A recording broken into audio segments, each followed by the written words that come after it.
Aqui o monstro do lago que eu peguei aqui, ó. A hora tá fria. Aí esses bichos assim de sangue frio, eles têm que se aquecer no sol para poder ficar ativo, né?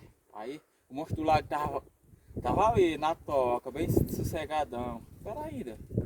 Peguei ele ali. Outro dia que eu peguei a corre-campo, tava ali dando um abraço da morte no outro. Só que a bicha, quando eu cheguei perto, ela caiu fora, né? Mas isso aqui tava vacilando ali, na toca. O bicho é gordo, menino. Robusto, uma força. Isso aí. É um monstro do lago. Esse bicho aí tem veneno? Isso aqui tem não. Tem não, né? Tem não, isso aqui é inofensivo. Isso aqui é só pra comer um bichinho, umas borboletinhas, umas coisinhas assim. Ó, as garras do bicho aqui pegando aqui com raiva aqui. É estruz. Aqui tem a força da agora. Olha a força do bicho.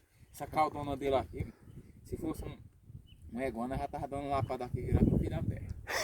Bota até pra arrombar a iguana, mas isso aqui não. Olha, puxa aqui a cara dele, olha, ó. O zoião dele fingindo, olha.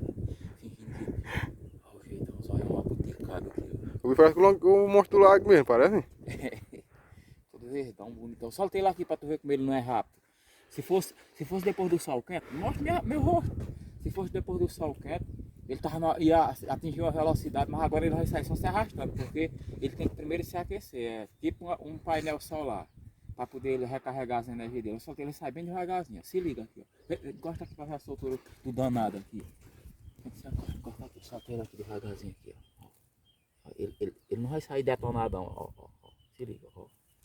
Ó, tá vendo? É porque, ó, tá vendo como ele tá lento? Vamos embora. Pausa aí o vídeo.